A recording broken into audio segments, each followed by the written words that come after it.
What's going on, everybody? Welcome to the You Tell Me Football podcast. I'm Anthony. This is Ginty. Hello. And we are super excited today. We are joined by the Footy 5. They've got a YouTube channel, and we will be putting a link in the description for them. This is Jack and Conrad. Guys, how are you guys doing? We're doing great. Thanks for having us. We're super excited. Happy belated fourth to you, Anthony. Yes. Glad to be here. Yes, for sure. Yeah, we're super excited to have you guys. Did you guys do anything for the 4th of July? Any fun things that you guys did? Just had a house full of friends and family roaming about. So Yeah, no fireworks. A dog that is very against them, just like he's got anxiety when he starts hearing fireworks. He thinks the world is ending. So totally. Well, very cool. I'm gonna have Ginty jump into that first question, and we'll go from there. Well, yeah, obviously, you can tell by your accent you're American. You're just here, and don't hold it against us. Appreciate it. No, of course. But so obviously, it's not a big sport in America. So how did you get into football or soccer, as you would say? We call proper football here. Good. Yes, in this house. I think for me it was the World Cup. Competitions. I vaguely recall '86 Argentina, Maradona in Mexico. A little bit less so '90. The last non-unified German team. I think West Germany won in Italy, and then obviously in '94 it was here and Brazil won, and it really took hold for me then. And then just following, because the United States was so terrible on the world stage, just started following England. Because why have one tortured fan base when you can have two tortured fan bases that you follow?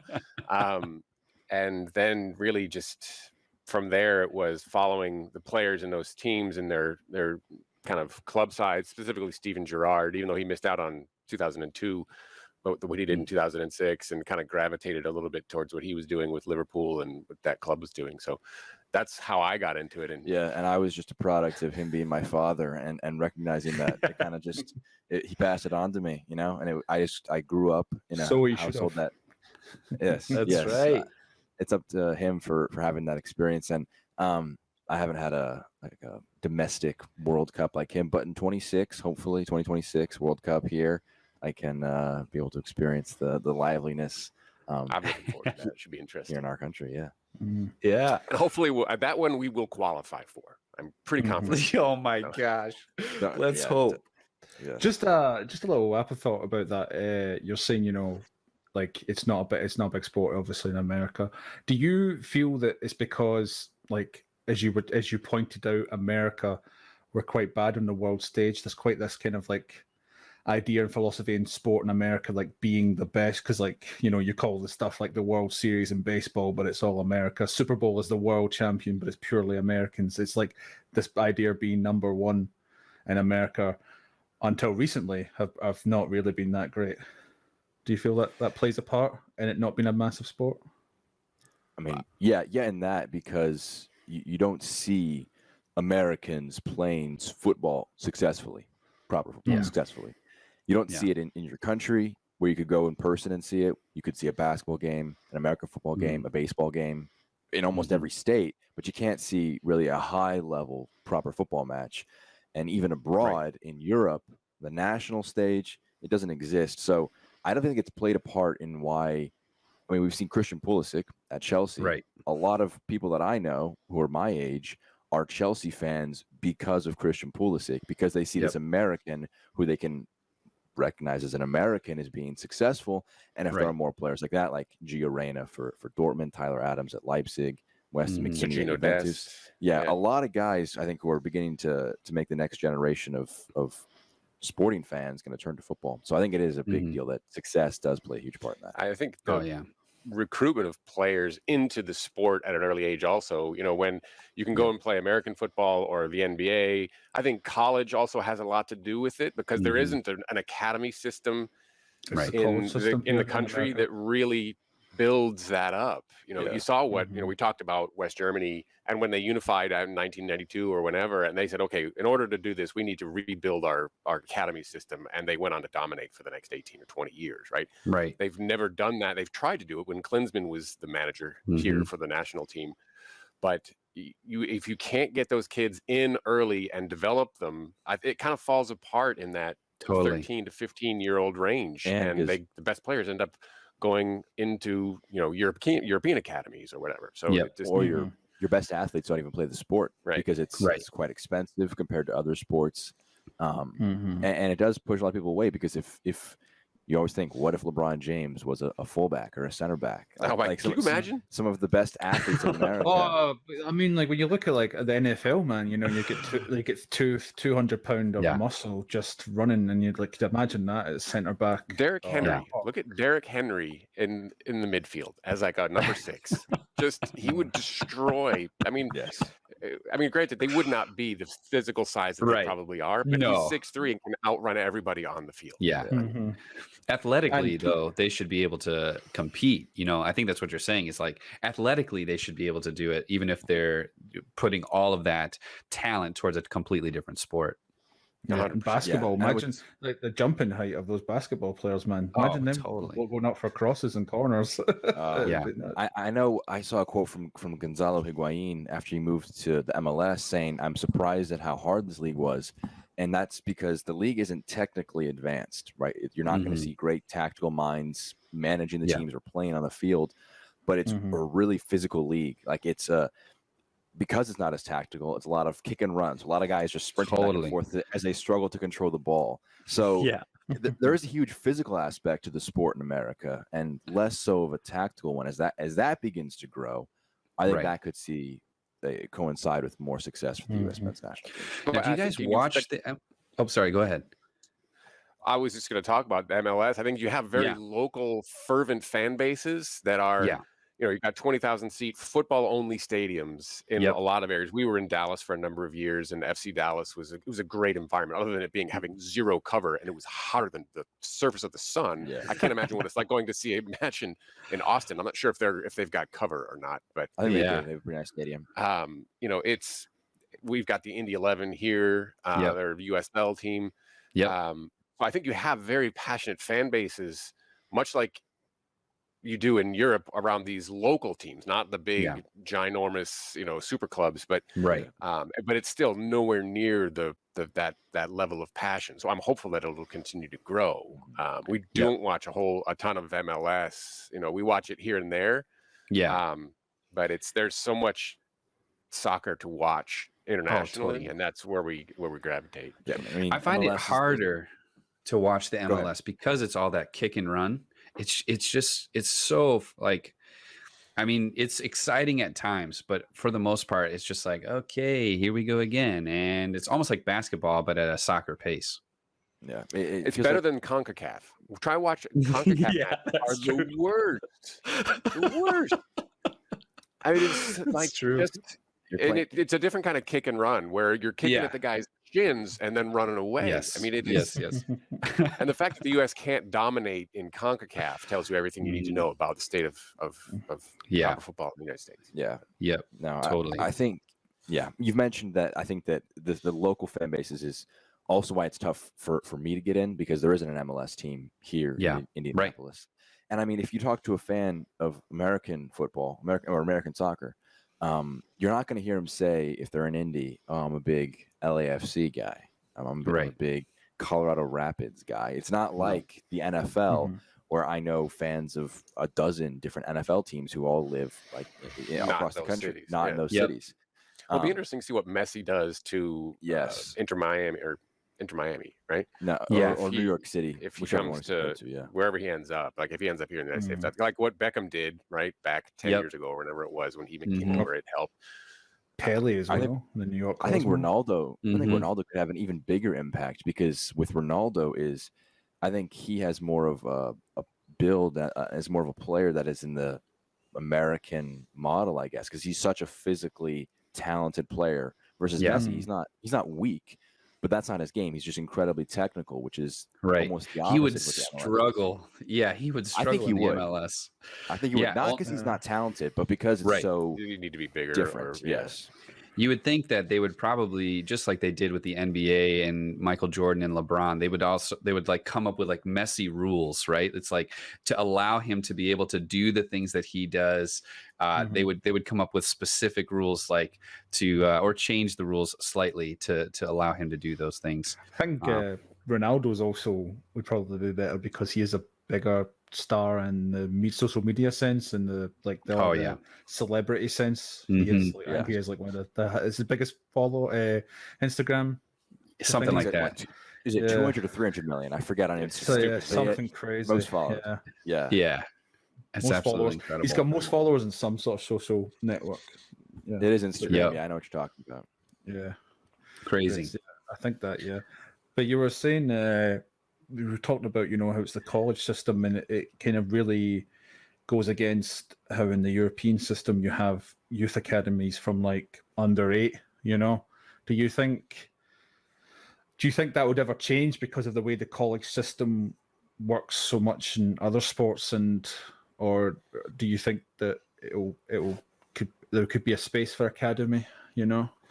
I think on a club level, FC Dallas, a lot of these clubs that are local have started to invest in their academy systems as feeders to their own clubs, right? So I think there's potential, right? I think the USA needs to do a better job of whether it's working with each of those private clubs or FC Dallas or any of the MLS feeder systems, to identify talent early and figure out, okay, how do we get these kids on a track where they have a viable path into the national team and potentially into professional teams, right? Right.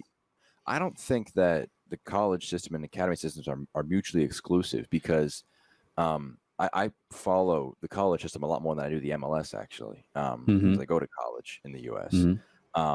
And I'll use an example from Indiana University, the school I go to. They're the number 1 team in the country perennially. One of the biggest powerhouses, proper football-wise. They just got to the national championship last season. They lost in the final to Marshall, but they had a player my freshman year. This guy Aiden Morris. He came from the Columbus Crew Academy, went to school for 1 year, made a name for himself, was a big part of a team that went pretty deep into the tournament, and then he got drafted back by the Columbus Crew. And so now he's playing in the MLS, and I think he has a decent chance of going to Europe. There's a lot of players that when they come to college, they were in these developmental academies. St. Louis FC, which I believe just shut down because there's going to be an MLS team in St. Louis, was a huge developer of talent to go to Indiana University. So it's just been a case of, I think the pipeline between the academy and the first team is not as strong, and I think that's an American issue. I think that's how many academy players make it at the club that they were at. How many Liverpool academy players do you see in there? You have 2 right now, Trent Alexander-Arnold and Curtis Jones. Not many clubs, even in Europe, have a ton. So I think that unless you're at Ajax, they are a factor. Yes, they are the dream model. But most players who just can't quite make the jump to the first team go to college, and then I think it's actually possible that a one and done thing like an Aiden Morris kind of thing is very possible. And I think it actually could be a nice blend of the 2 systems, but it would take a lot more time to perfect and a lot more, I think, talent in the system for it to really the talent in the system, I think, is the long pole here. Right. Well, I think I think the one positive you could say for the college system is that due to that federal law, I don't know what it is, but you have to have equality on both sides of like female and male sport. Title IX. Title IX, that's it. Title IX, like U.S. women's team just dominates. They're just on their own level. They're like a Barcelona or Real Madrid. Or, I mean, it's just a different level. You watch them, they score for fun. In the World Cup. When you watch that Women's World Cup, and they're like 10-0 up, and you're like, come on, guys. and they're trying to hold back, but it's just, well, what can you do? And the reason that talent disparity was so great. They're going to be great for so many years because they're so good and developmentally. And women in this country, they look up to this team, and it's the best in the world. I don't think the U.S. men's national team could do that for a long, long time. But if you're even in the round of 16 of the World Cup, you're getting that many more young dudes in America who are going to watch you and maybe think, hey, that'd be pretty cool. And then maybe that's a LeBron James, maybe not, Yep. who decides to go play some soccer instead of instead. Well, I think one of the things, Jack, that you're touching on too, though, is like some of these guys that are in our men's national team, they're not household names, right? Like nobody really knows who these people are. I just was having a conversation with a family member. He works for the Red Wings. He was the doctor there, and we have like this huge love for Nick Lidstrom, right, out of Sweden. And Nick Lidstrom is not a household name in Sweden. And that blows our minds because he's a multiple time Stanley Cup winner. He's, Mr. Like, he's perfect for us. A great defender. And yet nobody knows who he is back home for him. And I think that would be the same kind of thing here. Yeah, it is crazy. Like if you say the name Nick Lidstrom, they're like, who? Ooh. Like they just don't know what the NHL really is. So I have a feeling because of the way, even Christian Pulisic, I would guess that most, I don't know, maybe 50% of college students probably don't know his name. It could be less than that. Yeah. Because they just don't follow the sport. I think 100% is very niche. It is a bit of a strange concept when you think about that. Like, how could you not know who Christian Pulisic is? But he isn't on the level. We're too close to it. Yeah, we are too close to it, definitely. I think it's a very. But I think your age range is gonna be the one that changes that. That approach towards proper football, at least domestically here in the U.S. I hope. Totally. Like what is the Men in Blazers saying? The sport of the future since 1972. Yeah. Totally. As we're talking about this, though, I think that kind of leads well into this next question, which is, what do you two think of the attempt to kind of Americify, as Genty put it, the European style of football with the Super League idea? What do you guys think about that? It's. Well, I think it exposed two massive gaps, right? One between American owners and the supporter bases of their clubs, right? Yep. They clearly didn't understand that. And then there's the secondary gap between the kind of these big clubs, the top six and top three in any of these, and the kind of the local clubs, if you will, right? That aren't necessarily, don't have the funding, don't have that just international brand. Yeah. It's both simultaneously the most surprising and least surprising thing that you could imagine happening, right? I think any owner in an American business, specifically sports, their job is to protect their investment, right? And how do you do that? You reduce your risk. How do you reduce your risk? You make sure that you're operating in a closed system where you can be free to stink and still turn a profit and be rewarded with draft picks, right? So I think the draft system has a lot to do with some of that stuff. But I think would promotion and relegation work here in the United States with the MLS? Not with the investors that you've currently got. I mean, I think the whole MLS system with the allocation money, the lack of transparency, the single entity system presents just a lot of challenges, I think, really for MLS to truly take off in terms of having, local clubs that have clear understandings of the investment that's being made and the players that are there. But I'm glad that there was that strong a reaction specifically in the English fan base to say, not happening. Like that was the greatest, I would love to see that here, but people don't understand.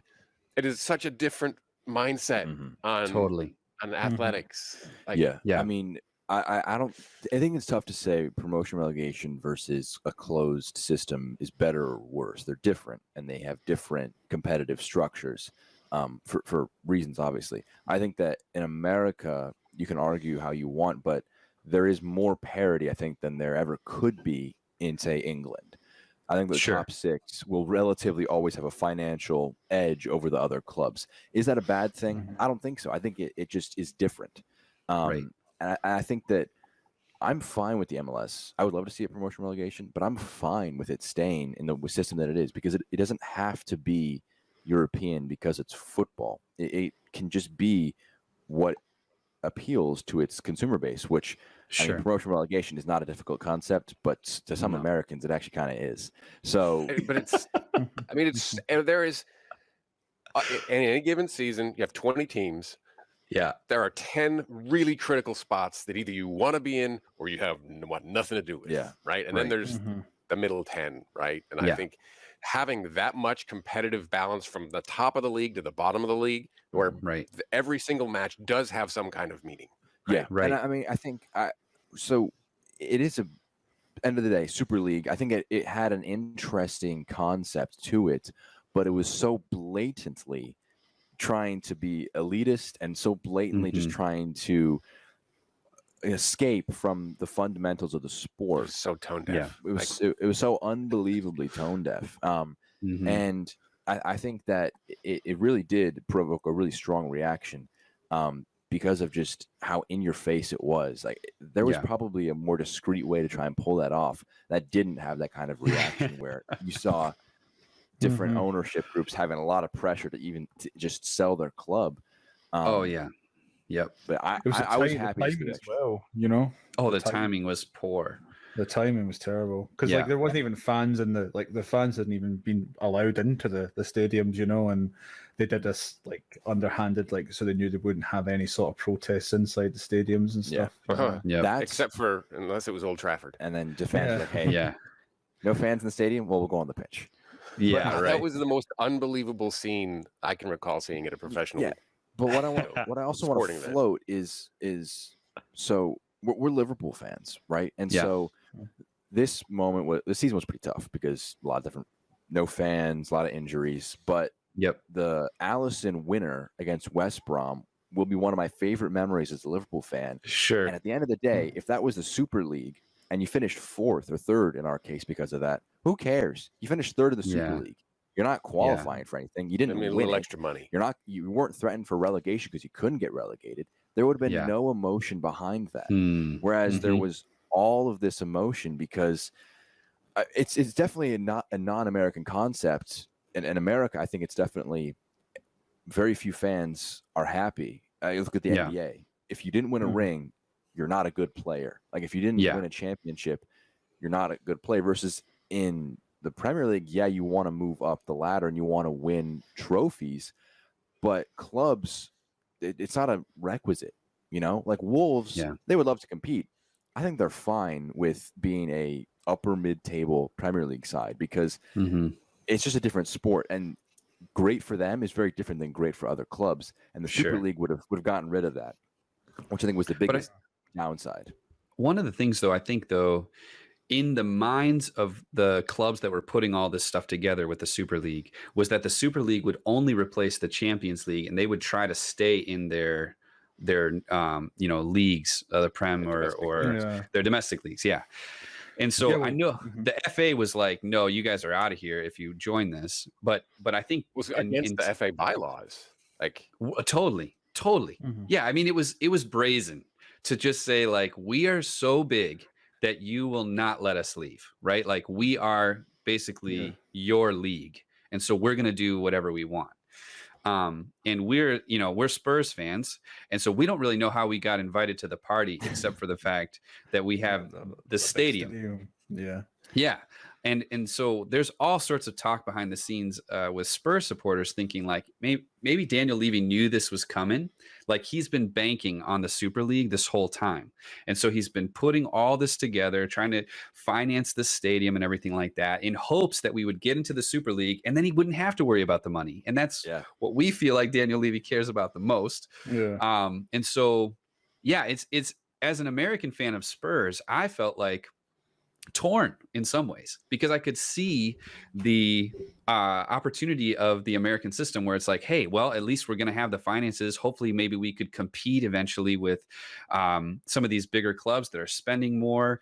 We would have, I mean, the fact that Daniel Levy fired Jose Mourinho literally the night after they announced the Super League, the week before a final, to me, says all of his eggs were in that Super League basket. Oh, yeah.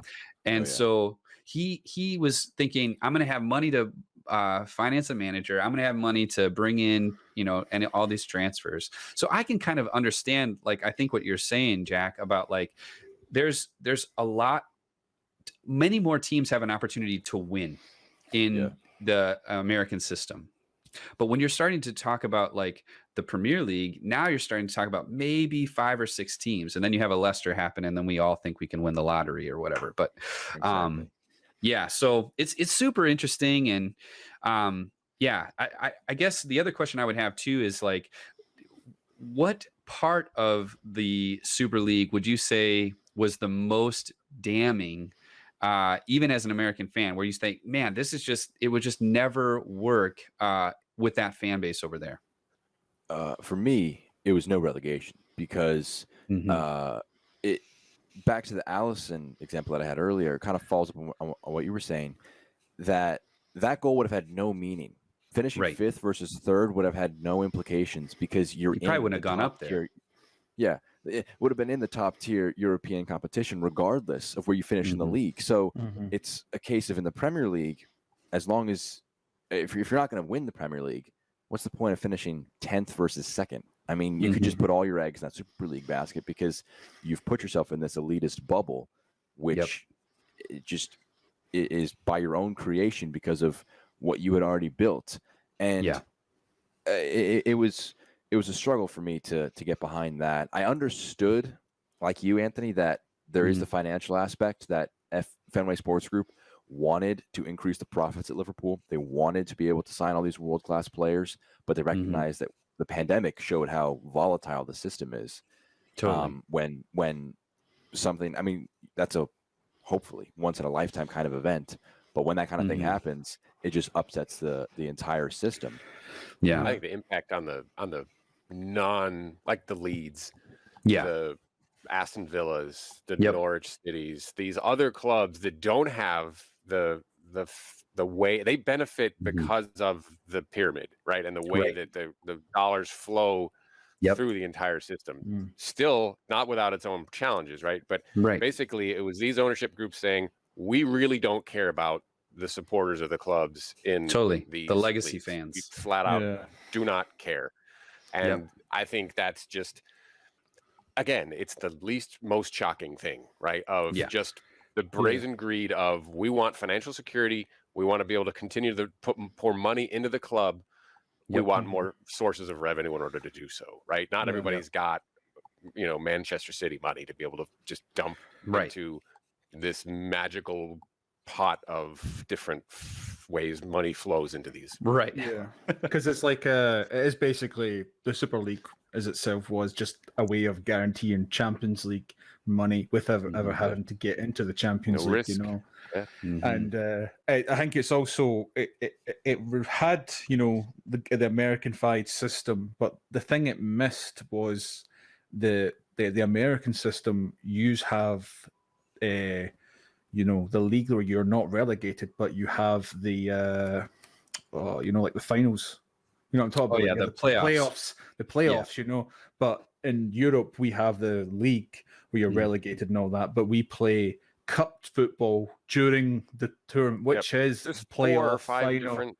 Right. which is Yeah. playoff final. But so they're two Yeah. separate. But they were like forgetting like that's how the American system works. So they make up for the fact that there's no any relegation by the fact there's a playoff thing, and Mhm. and also like it kind of remove like the fact that like there's also teams will actually play worse when they realize, oh, we're not going to get in the playoff because they can get the better draft pick, and that's just kind of ruins the kind of the thought of like like last day football, when you've got to say must win and you're at the Mhm. bottom three, if you're in a relegation battle or if you're Mhm. for the top five kind of thing, Totally. but speaking about getting away from the kind of the American system and talking about real proper tournament football, how are you your thoughts on the Euros, man? Were you enjoying it, and were your predictions for the semi-finals and things? I think it's been the Euros always surprise you, right? There's always something really, really weird that happens. And in this case, it was really horrifying what happened to Christian Yeah. Eriksen. Obviously, in that first match, I thought I was going to throw Totally. up. We were watching it, and I just wanted, literally, I thought I was going to I had Yeah. to walk away and throw up because it was Yeah. just, when you saw him fall, and Yep. there was a one camera shot of him Mhm. on his side, and Kerr is Yeah. trying to clear his airway, and you knew he was gone. I mean, Yeah. I'm like, it's freaking me out again right now as I'm thinking about it, right? But Mhm. then they cut away and they cut back, and you see him getting chest compressions, and you're just like, what is this? Can't. Right. He's 29 years old, Yeah. right? Right. Mhm. And then to see what his recovery, Mhm. It was nothing short of miraculous. And then what Denmark has been able to do, the win over Russia to get them into the round of 16, the Mhm. destruction of Wales 4-0, and then getting Yeah. Czech Republic 4-0, it's fallen perfectly for them, Yeah. right? And they are Yeah. absolutely the story of the tournament. They're everybody's favorite team if you don't have a favorite team in the Yeah. tournament. So I spent some time living in Copenhagen, so I had a soft spot for Denmark coming into this. Yeah. And we thought they were a dark horse. We didn't see it unfolding exactly that way, right? Yeah, But it has right. fallen absolutely perfectly for them. No, Like, I think I don't feel bad. Feeling bad is the wrong way to phrase it. But if you're England, like you're having this not once in a lifetime because you did it in the World Cup, but you're having this tremendous run to the semifinals, and now you're facing everyone's Cinderella. I'm like, how do you win here? You knock them out, and you're the villain of this story when there's a documentary. Totally. And like there's a documentary in 10 years' time about this miraculous run, and then but then they face England, and England are the meanies who knocked them out. Or you lose, and then your entire nation's just mad at you. So I in that sense, I feel a little bad for England. But England have been, I don't think my biggest surprise, but they have impressed me with how well they've been able to play. They haven't conceded a goal. Defensively, they've been incredibly, incredibly effective. You said Italy, Spain, Denmark, England are the final four teams. Which one hasn't conceded a goal? I think England, Italy, you would have said. England may be your third choice after Spain and Italy.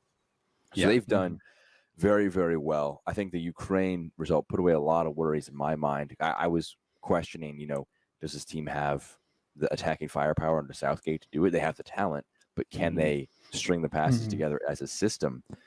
And I know Ukraine is not the ultimate footballing nation in Europe, but you beat aside 4-0 in the quarterfinals of the Euros. That's a very impressive result. So right now, I would say they're probably my favorite, especially after the Spinazzola injury for Italy. But that's awful. I'm very excited to see. There's a lot of different potentials, and I think it's very up in the air.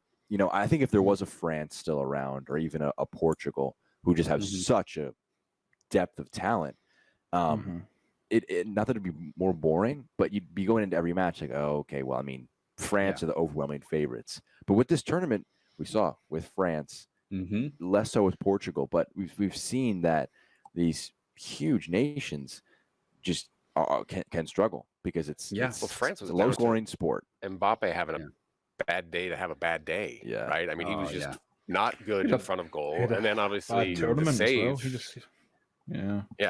I'm a big fan of his, but he was bad that tournament. It was a bad performance for him. And I mean, if you look at how good Paul Pogba is alongside N'Golo Kante, like you feel bad for France. They weren't able to pull it together. I feel worse for Belgium and their injury situation, right? With De Bruyne and Eden Hazard not being able to play. Romelu Lukaku is just a freak of nature, right? He is the embodiment of like a LeBron James on a football pitch, right? I mean, he's 6'3", 220. Like what he does with a football is huge.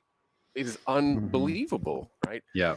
But I think when you look at Italy, Spain, those midfields, Pedri is 18. He's 18 years old, I think, for Spain, right? And I think pair him with Busquets, I mean, and Koke on the right, like that midfield is amazing. Then you got Jorginho, Barella, and Verratti. Like, that midfield battle is going to be insane. Chiesa as well, Insigne. Italy are talented, man. Yeah, I don't know. I think if not England, then it's. I think Italy probably come out of that Italy-Spain matchup. I just think they're too good. I think personally, do you not feel like when you were watching Spain that they've really fell down the wayside from what they used to be? That side that won the World Cup back to back kind of thing. They're a shadow of their former self. They have some up and coming talent, like you said, and there's also the Manchester City boy Ferran Torres. He looks like a real rising star. But they've still got Sergio Busquets, as you're saying, and stuff like that. And it's like they're not the. We were watching them. They're like going back. I know. When you're watching them, and the amount of chances they were missing, it's just like you can't do that at like a tournament football. I think they've been pretty lucky. I think that was like what we had with my own side, Scotland. Man, we played well, but we just didn't we didn't bury the chances. We had, Mhm. you know, Che Adams and Lyndon Dykes, who just didn't. Lyndon Dykes just wasn't is there just to header the ball down to someone. Really, he's not there to like bury it. But yeah, So obviously, I'm not going to have to say England are my favourites. Being Scottish, I think I'd have to revoke my nationality if I said that. So for me, but as you were saying about Denmark, dark horses, that like they also have they also have like a mentality thing where they could look back at history and say, we've done this before when we weren't even supposed to be in the Euro in 92. 92. And we won it. Yeah, and we yeah. could say, well, we could do it again, you know? Yeah. And there's some leaders, as you're saying, that man behind you, Anthony. That's right. Know? This guy, Højbjerg. Dude, he was in tears. He was in tears. So I think, I mean, yeah, as a Spurs fan, it's like I want to see Harry win something, because I'm hoping we can keep him for one more season. And if he gets his hands on a trophy, he'll be like, all right, this one will get me for this year, and then he can go play for City the following year or whatever. But also, dude, Højbjerg, there's something about that guy's mentality that even in his first interview for Spurs, his desire to win is insatiable. And we're always laughing at how he's just cheering at the smallest little defensive moves and things that happen. And he's like everybody's biggest fan to win. So I would love to see him get to the finals at the very least. But I do think Italy haven't lost since, I don't remember if it's 2018. 18? Okay. Yeah. 18 so, matches like that. Yeah. And someone said on Twitter, they were like, because I was saying that Italy was kind of my dark horse team. They're like, is Italy even a dark horse if they haven't lost since 2018? You know, so I think Italy's going to be in the final. And Jack, like you said, I think England ends up being the villain here pretty soon. Yeah, I think I have England. Yeah. Go ahead, sorry. No, I was just saying, you know, England have done the exact same in the World Cup. They have somehow lucked out and missed all the big teams, you know, so they have a very easy run to the final. And personally, if you were to look at the group stage, you would have said that the final probably would have been Italy-Belgium. So we've probably actually already seen it in Italy. Italy were just unplayable against them at sometimes, man. They were just walking over them. It's just showing you, thank God that we didn't get Martinez as our manager, because the way he set them up, man, you know, like, come on, do something different, you know. It's so amazing. How is he still there? With international football, you have so many coaches that you're just like, how are you? How are you the coach? Who gave you the keys? Like Gareth Southgate, he's been doing well, no doubt, but he's limited tactically. He hasn't done much. Totally. Roberto Martinez, he has a relegation on his CV, does he not? Yeah.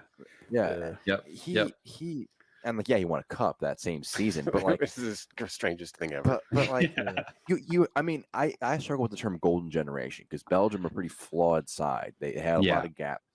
Aging defensively is what's concerning. Same thing with Italy. I don't think they're going to. That's the him though. He's still choosing to have a 35-year-old Vermaelen when there's Danea, who's doing well at Lyon, who's only 26. Why is he not in there? And Boyata is just turned 30. It's trust. Vermaelen was like, you're like, why is he starting for Belgium? You asked that about 6 years ago. Now he has, why is he starting for Belgium? Because he's Thomas Vermaelen and he's 35 years old. So I'm Belgium. It's tough for them, because I don't know if they've got enough legs in them to be around in 2022 World Cup, which is right around the corner. It's like 16 months away. But I don't know. That might even be too long for some of your center backs, which could be all three of them: Vertonghen, Alderweireld, and Vermaelen. I mean, they're combined age 100. Like, I mean, totally 105. I think it is with the goal. That's crazy. I don't know what. I think they've got to bring the I'm blanking on his name, the defender for Lille. You've got to start to. I don't think Martinez makes it to the World Cup, quite frankly. That's a question. Like, is he even the guy next year? I don't know. I think he wants to go back to club football too. And I think Belgium are like, yep, buddy. Good luck with that. So, concluding on the Euros, what do you think the final will be, and who do you think will win? I think it's England, Italy, and I think England figure out a way to get it done. I think Southgate he may not pick exciting sides. He's picked sides that he thinks can execute what he wants to do defensively, and then bring in the Grealish and the speed and the quality and the creativity late on. He played a little bit differently in the quarterfinal, but I'm terrified if I'm England of that Italian midfield. I'm terrified of penalties, right? I don't want to go there, but that's I don't know where you got. That's how you see it. I think that Southgate has been remarkably good with his substitutes. I think that he's gotten it right. Look, I love Jordan Henderson. I think he's one of the best midfielders in the entire Premier League. I think he's better than Declan Rice and Calvin Phillips. But I think him sticking with Rice and Phillips has been a very, very good call. Because Henderson on for the last 30 minutes due to his fitness problems and because you have a Champions League and Premier League winner who can come off the bench for you like that. He's done a tremendous job utilizing his depth. And I think that England look pretty fresh. They have got not a ton of injury concerns. I'm feeling pretty good about them. It's tough making this call now because Spinazzola was so good for Italy. That's what worries me, even going into the Spain match. Yeah, I think that how they react to his departure, I think they're probably they might move like Bastoni, who could play as a left back. It's not going to be Spinazzola. So I think that they will beat Spain because I think Spain are just not as good as they used to be. And in the final, I'm interested because it's not a case of Southgate could be afraid to go at it because he hasn't gone at it. His side has been very good defensively, which is the key to win these cup competitions, these knockout competitions.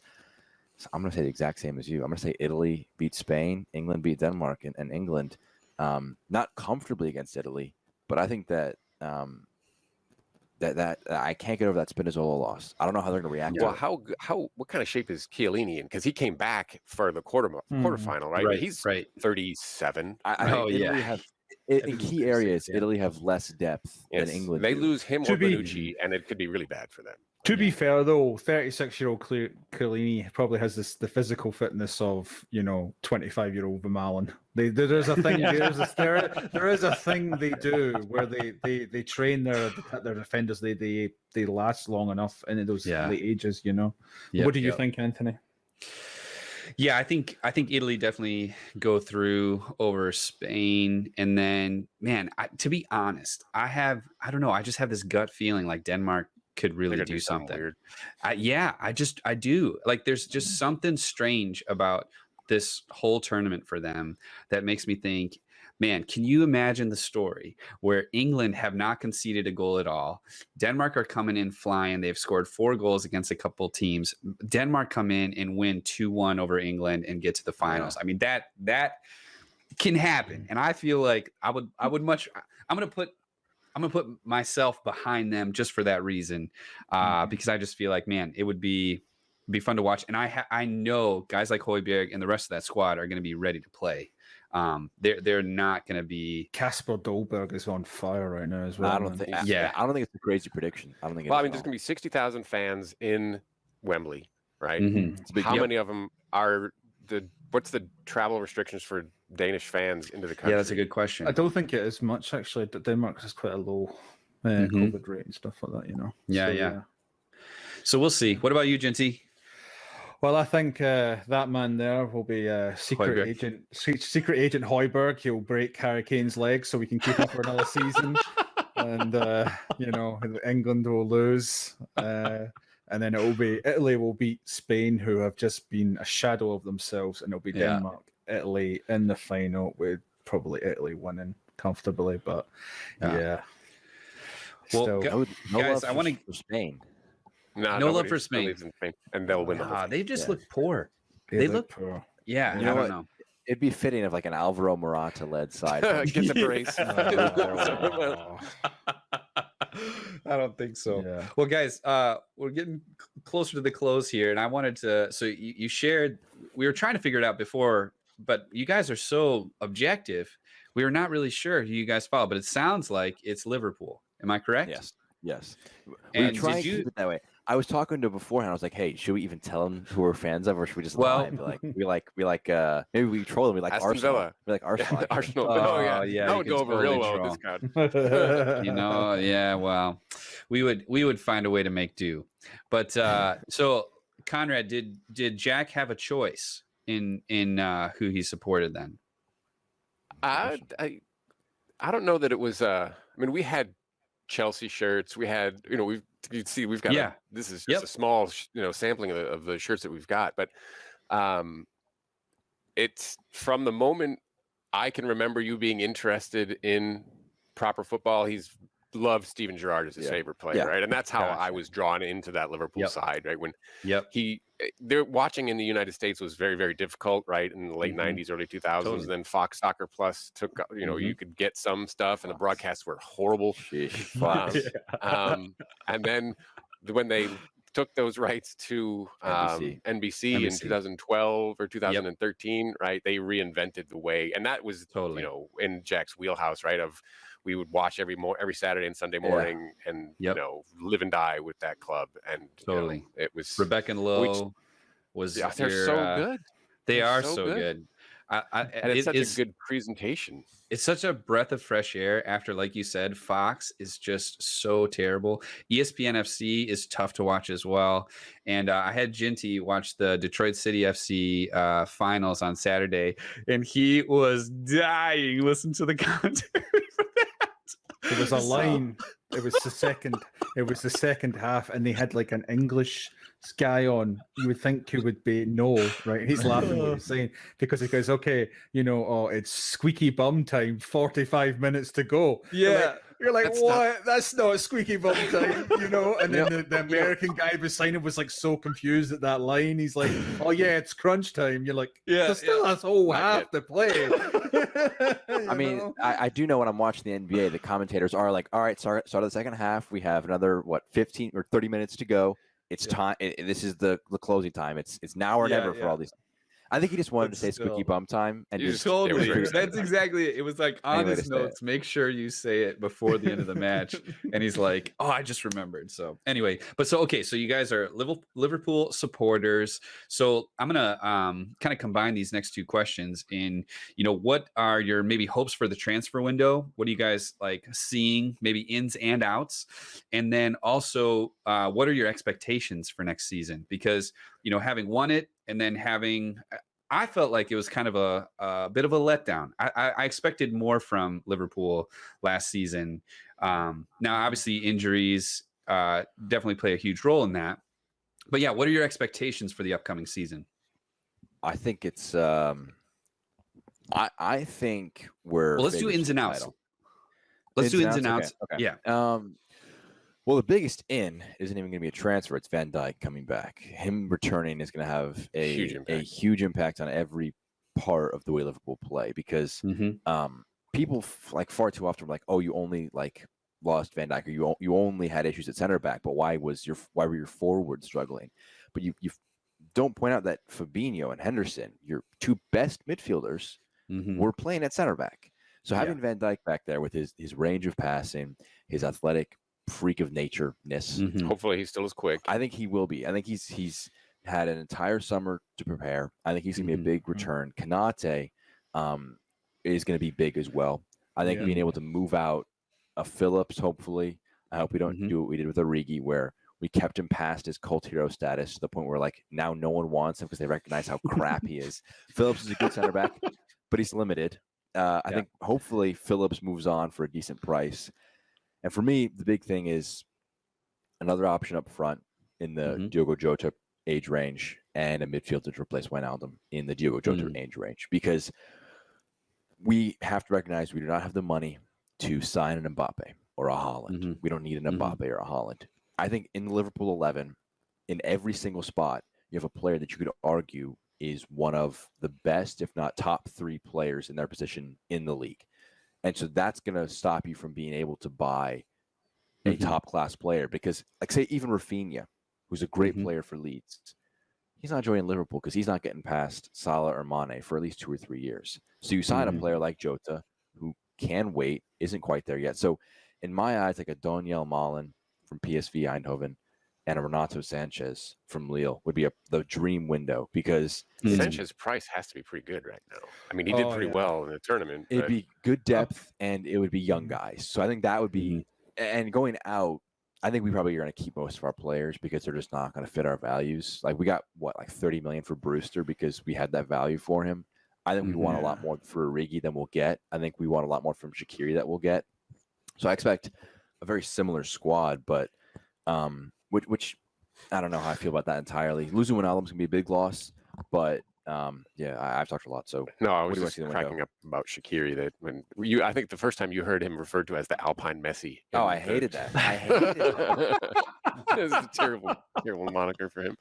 I don't. There's really not much there to add. It's just you hope for health, right? I mean, they had something like 18 different center back pairings over the course of the Premier League season, which is just ridiculous, right? I mean, you cannot possibly play that. And the way what Fabinho had to do, as he was a very, very good center back, but you lose his quality at the base of the midfield, and it screws everything else up, right? They couldn't score, they couldn't defend the way they wanted to, they could not play the wings the way they wanted to. So it is a big knock-on effect that having Fabinho at the back versus Van Dijk and that left center back spot means that Robertson and Trent Alexander-Arnold have to be more reserved, and your midfielders aren't built to create. Assist numbers were way off. Yeah, Thiago is gonna be a great tempo controller. He's actually a decent presser, but he's not gonna create you goals or assists from the midfield, and he had to. We needed a guy in the midfield to create chances because our fullbacks were not gonna bomb forward because they had Van Dijk and Gomez to protect them. They had to be more reserved and keep that shape. So we didn't concede as much, but our fullbacks were more reserved. They still led the league in crosses, but we don't have a guy taller than 5'10" guys. Like you can't play like that. Literally first in the league in crosses is Trent Alexander-Arnold. Second in the league is Andrew Robertson. And like the shortest front line. Yeah. So Conrad, what are your thoughts or expectations then for the league this year? I think what's interesting about Man City is, can they keep it up, right? They have a ridiculous amount of talent, right? Pep Guardiola is clearly, with resources, one of the greatest managers, out there today. Chelsea, can they score? Tuchel obviously turned that club around defensively, but can he get Havertz and Werner to do anything of quality? As I said, with Liverpool, can they be healthy? Man United, bring in Jadon Sancho, and if he can figure out who to partner with Paul Pogba and hold on to Paul Pogba so that he looks like France Paul Pogba and not, or even going back to Matic pairings, when he was really, really good when he was alongside Matic. I don't know that Ole Gunnar Solskjaer is the right guy for Man United right now. I think they have a really trust the process. They have so many good pieces. Trust the process is what I'm saying. But it just does not hang together. And I'm happy for him to be there, to continue to be there. Because and then Arsenal, Arteta, who the hell knows? They're in the middle of a rebuild. I think where you guys sit with Spurs. Are they a mess? What's going to happen, right? Can you get 150 million for Harry Kane this year? Is probably not, because that's what it's going to cost to go to City. City have it, right? They can figure out a way to make that work. Yeah, sure. Just to add embarrassment of riches to them, right? But does that allow then, Spurs to do something this year? No, probably not. I think Nuno, you're in really, really good hands. We said it almost from the moment that Nuno announced that he was not returning to Wolves. I said he needs to go to Spurs. He would be perfect for Spurs. So we have yet to do that video. We did the how many times now? This is the third or fourth different permutation of manager. We were planning to make a Gattuso video, and then that just, for very obvious reasons, fell apart because it's because he's a horrible human being and he's a terrible manager as well. No, and to kind of follow up on that, I think there's I just seethe with rage when I have Fabrizio Romano's tweet notifications on, because he's like, Jadon Sancho, here we go. Oh, they're in advanced negotiations with Varane. Oh, they're also going to get Eduardo Camavinga, who I love. But at the end of the day, I think that Liverpool I think going to be in my opinion, it's going to be their best season in terms of the players in their squad. I think that this is probably the last year most of their players collective primes. I think beyond this, I don't think Henderson or Fabinho or Van Dijk are going to be declining after this, but the front three might need changes. I think this is going to be the last dance of this front three.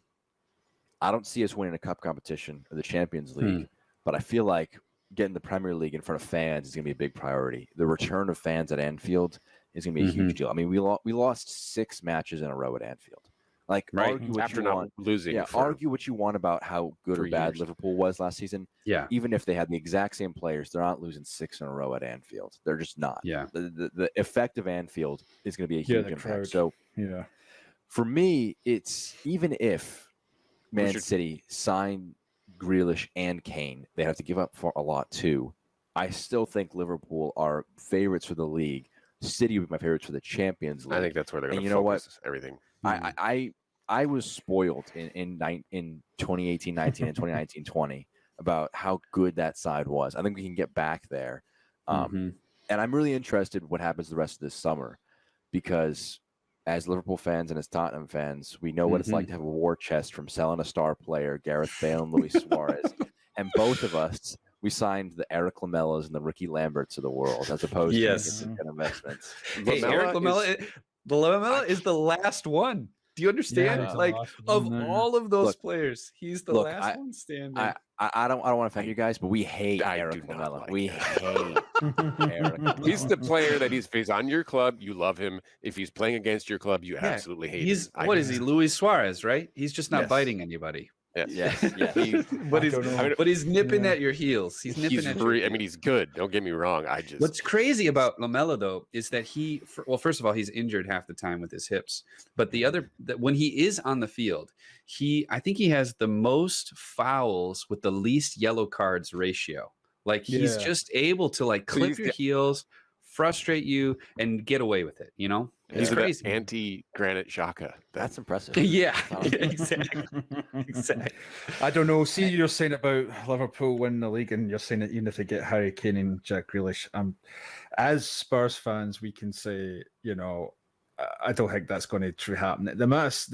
When we played them in the League Cup final, and I was watching that, and you saw Kevin De Bruyne, Bernardo Silva, Raheem Sterling putting in these chances, and you're just like, Harry Kane. You put Harry Kane on the end. Yeah.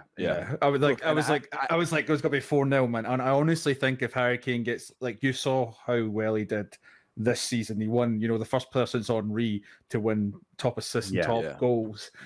With a terrible Spurs side, man. A Spurs side that I think if they had that with Man City, I think he scores 30 goals a season, man. Yeah, I think I agree 100% with you on that. But the issue is bringing in Kane and Grealish. Look, I mean, Man City have a lot of money, but they can't be like, hey, we're going to sign £250 million plus these unreal wages for these guys and not give up players. I think that they can't play them all. You're going to have pissed off players who aren't getting in the side, and that's a problem as well. And I think if I'm Man City, what I'm asked, or if I'm Spurs, I don't have a great perspective on Spurs as opposed to you guys would. I'm asking for an Aymeric Laporte and a Gabriel Jesus plus as part of a ton of money. And if that's what it takes, they're either going to have to sell Jesus and like a Laporte, right? Maybe not a Sterling, but a Mahrez. So they're not going to have the depth. They're going to be, their top end is going to be even higher. But the strength of Man City in these last few years has been they have such an unbelievable, almost 2 great 11s. If they have to give up a few guys, they're going to be a bit weaker in some spots. So a league chase, we won't have better depth than them. We have Divock Origi as our backup striker. I'm not in any decision about that. But I think our ability to have the mental fortitude with the fans back, wanting to prove ourselves again, versus Man City, who have won 3 titles in 4 years. They're going to go for a Champions League. Kane wants a big trophy. I think a Champions League would be a big first trophy if he doesn't win the Euros here. So I think City would beat or be very, very close to beating Liverpool in one-on-one matchups with Kane and Grealish. But over a 38 match season, considering the concessions they may have to make, it's obviously we haven't seen any transfers yet. But sitting here today, I've got it as City, Chelsea, Liverpool, United as your top 4 without transfers, and that's going to change in the next 2 months, I think. Dramatically. But that's Chelsea again. Can they score? Who knows? Yeah. Right? So, I don't know that you're gonna. Do you see a Villa or anybody else coming up from if they're able to hold on to Grealish, can they make a run for the top 6, knowing the situation with Arsenal and with Spurs? Like I think this is a year, and then you've got Leicester City, who their problem is depth, right? They run out of gas at the end of the season every year. I mean, but they bought that Daka, for and also Leicester's already made some moves. Yeah, they're making moves, but so you've said, so we'll move on to the kind of final question, which is you've said yourselves that Liverpool are the team to beat, right? That's who you have in your eyes. Who do you think are the team that's destined to head back to the Championship? I mean, Watford, Brentford, Norwich are your. I mean, Watford they've been the most relegated club, I think, in the history of the league. Right? And they've probably had the most managers of anybody in the history of the league. I think the last time up they had 3 or 4 managers, right? I think Watford are going to bounce straight back down. We've been calling for Palace to be dropped for a while, but just because they've got 9 lives, and Hodgson is gone. They're going to be there's going to be some changes there. How long is Sean Dyche going to is going to stay at Burnley? I don't know, right? He's got to be really, really irritated. He's a miracle worker, man. He is. He gets no transfers, and he manages to stay up. Imagine Sean Dyche at England, because he's English, so he could have the England job. Imagine I think he's... Years ago, before Southgate ended up in there, I was like, why is Sean Dyche not I think that would make managing sense. that I think it's tough because after Burnley, you don't want to hire the Burnley manager as the England manager. I mean, you go. I mean, they hired the Middlesbrough manager, who got relegated. They did set precedent to do that, so it wouldn't be the worst. It's happened already, so it's not like it'd be a crazy concept. But I mean, I'm looking at my predictions. I still have the sheet from the beginning of last season, and the 3 teams I had going down was Fulham, West Brom, and West Ham. Loud wrong. That was a tough call. So I don't think we'll see like West Ham Villa. I don't think Aston Villa, but 2 seasons ago when West Ham was like dangerously close to relegation, I don't think we'll have someone like that. Look, I like Brentford, but I do worry a bit about. I think of the 3, they've got the best shot to stay up. Really? Yeah. Would you think about Newcastle, man? They always are like Crystal Palace. They seem to be teetering on the edge, Yes. And that club is really, really irritating. I've got a list of 5 here: of Watford, Brentford, Norwich, Crystal Palace, Newcastle, and then Burnley just on the outside. Right? Of those are the ones that are going to be scrapping. I think Newcastle needs to get their ownership situation figured out fast. Right? I mean. I don't know what's going to happen there. They had Rafa Benitez, and they didn't know what to do with him, right? And that was, I think, wasted opportunity. Totally. Steve Bruce still there? He's still there, right? He's still there. That's what I mean. Yeah, he's still there. Yep. That's wow. How is he still there?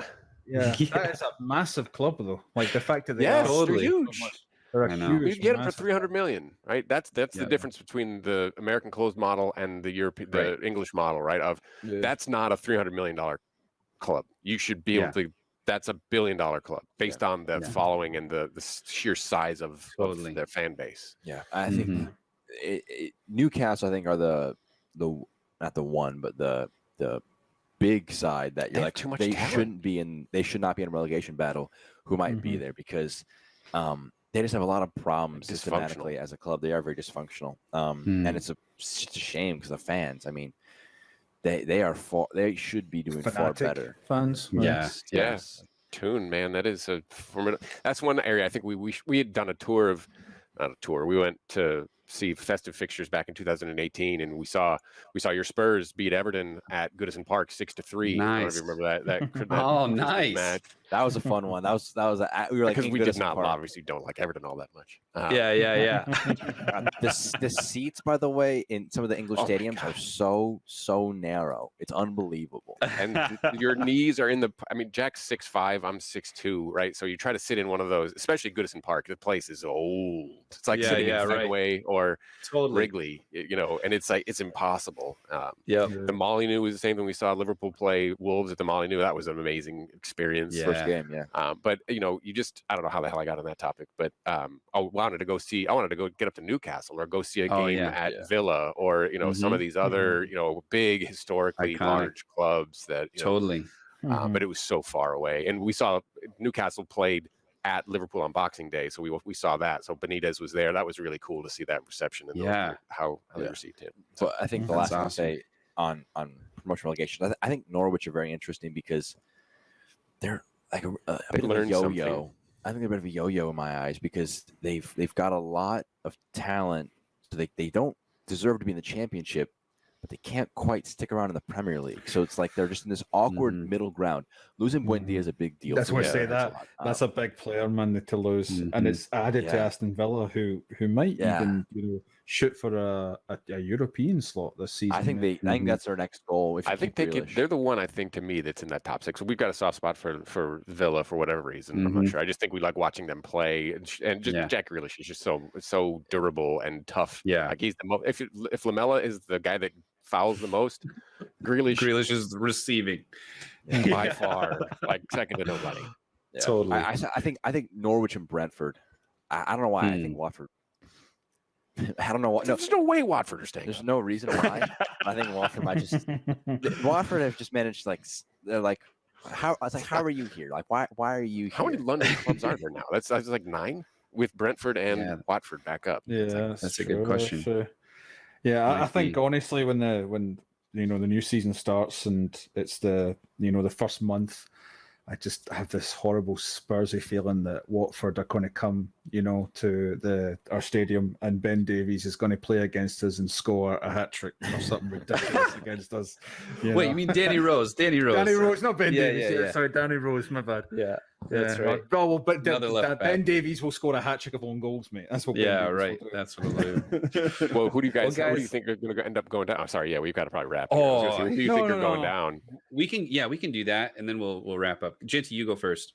I definitely think, Norwich are probably a bit of a yo-yo, and Watford. I like Brentford, and I hope they stay up. And I think Newcastle or Crystal Palace, this might be their time, especially with Patrick Vieira. He's not got a massive. This is probably his biggest job in a long for as a manager. So we'll see. Yeah, I'm interested to see what happens. We'll see how he does. So yeah.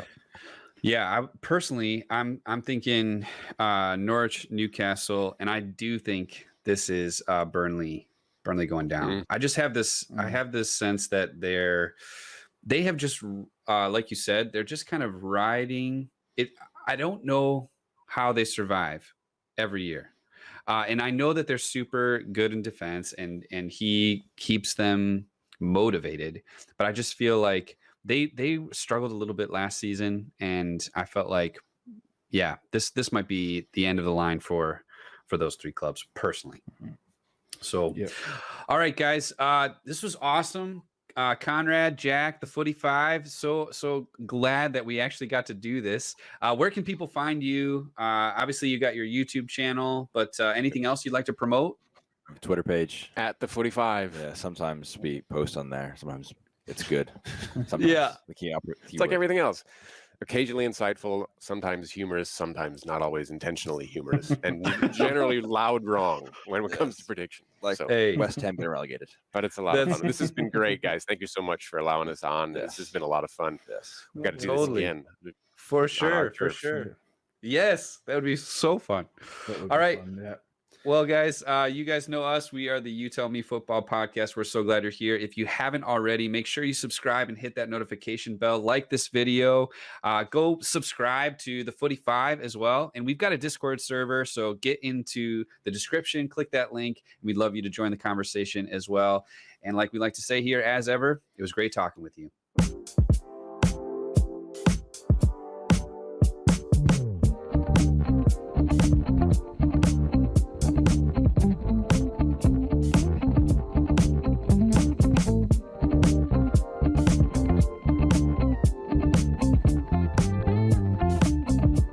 What is the Men in Blazers saying? The sport of the future since 1972? Yeah, totally.